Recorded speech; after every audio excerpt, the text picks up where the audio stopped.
Hey y'all, it's Mr. Allen back again with another video. Any support you would show to the channel or the video today would be much appreciated. With that, let's get right into it. Today we're going to be doing our monthly Pokemon GO roundup, everything I caught in the month of September in Pokemon GO. Let's get right into it. This month was a pretty big month in Pokemon GO, as next month in October is suspected to be a pretty big month in the game as well. We got a huge new feature, which I really like.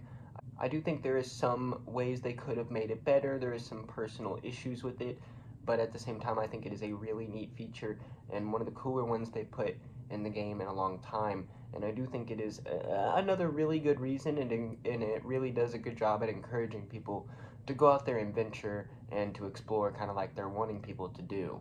And it incentivizes you to go out there and do some of those things that are a little harder to do, like the harder shadow raids and stuff like that, and definitely for the smaller ones and stuff, and just doing more raids in general, because you'll be walking around and stuff.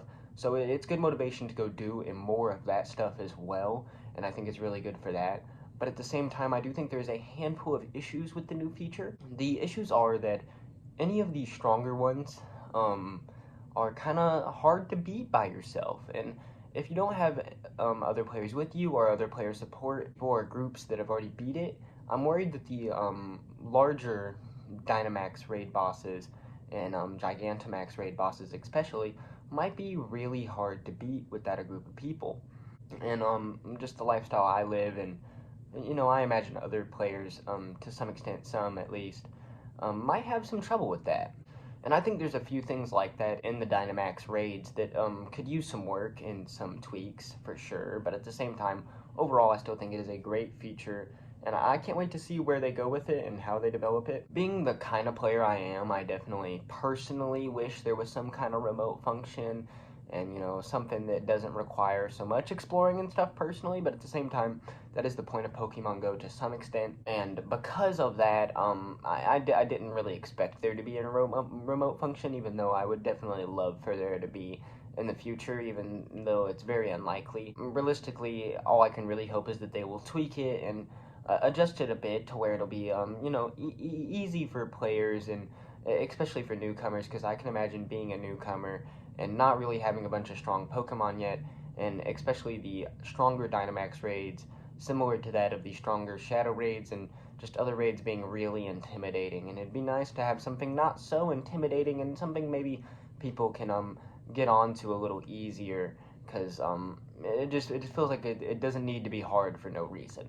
And that comes from the experience of trying to get the first kind of stronger Dynamax raid boss, the Dynamax Beldum, which I tried to get twice and failed. It whooped me. My Pokemon just weren't strong enough, and I don't quite get that. I guess there was just because there was no player support. I didn't have people with me, and it really did kind of have me worried, the experience of getting whooped so bad like that, even with Dynamax Charizard.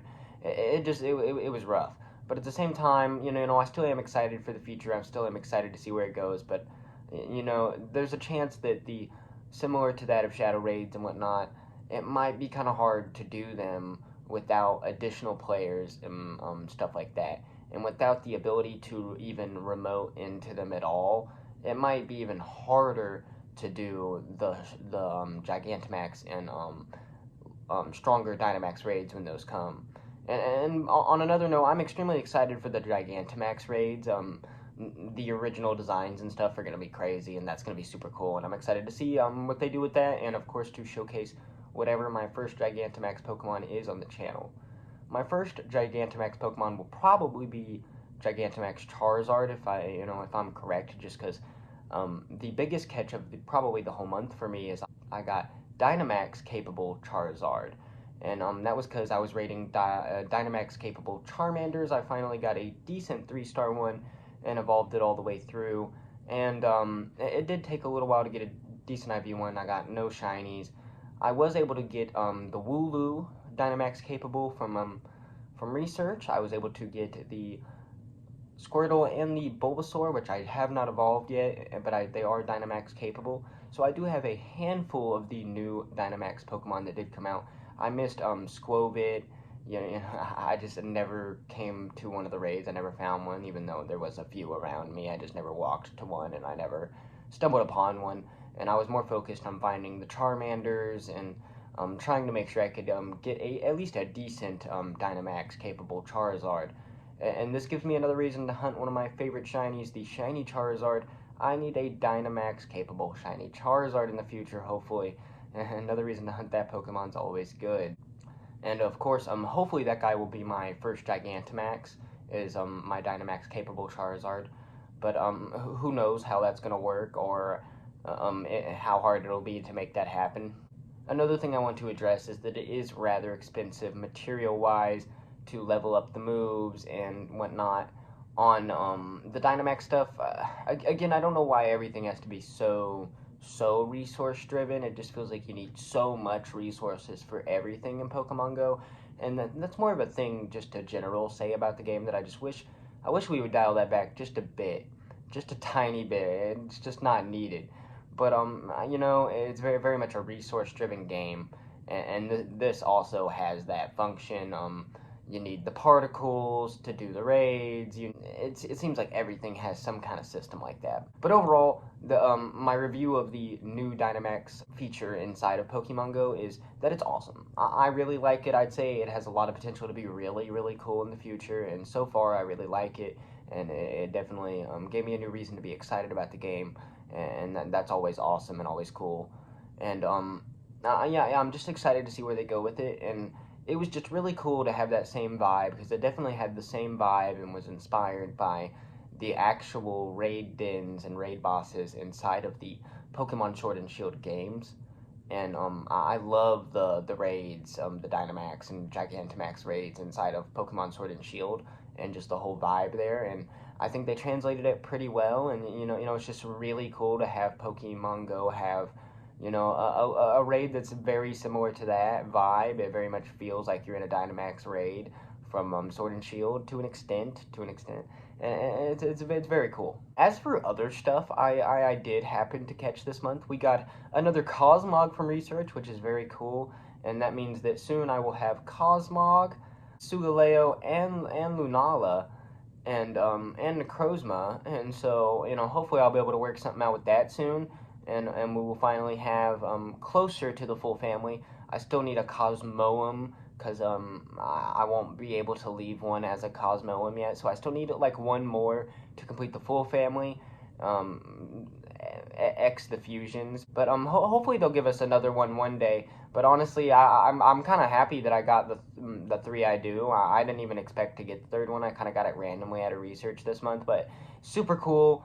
Love Cosmog, love Lunala and Sugaleo, great Pokemon.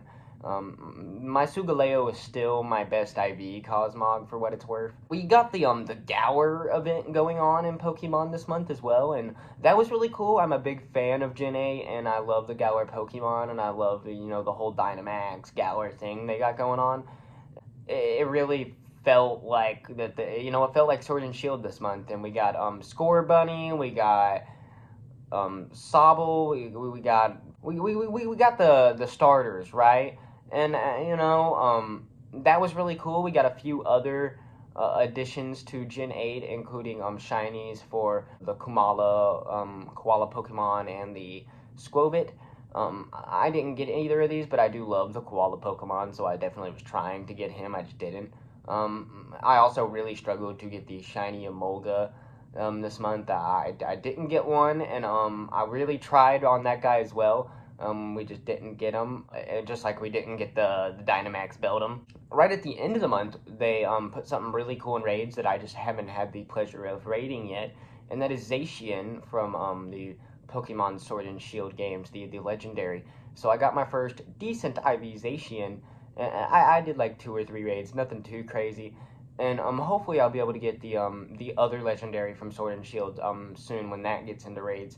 I'm definitely looking forward to that at the beginning of October, and hopefully y'all will hear it if I did in next month's video. With that, I'm pretty sure that's all I caught this month in Pokemon Go. If I did leave out anything, I'm gonna leave it right here for y'all. Put this right here, anything I left out. And with that, that'll be the whole video, and y'all have a great day.